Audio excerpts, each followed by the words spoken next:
Two bikers lost their lives after the Himalayan bike AS23A G0207 crashed into a parked Punjab body truck AS01AA8439 in front of Chiang Hotel in Assam's Chapakhowa, Sadiya.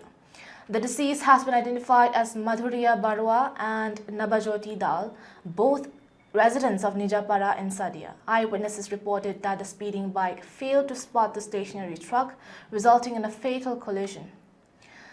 Local authorities rushed to the scene and the bodies were taken to the nearest hospital for post-mortem. The parked truck's driver is being questioned by the police as investigations continue.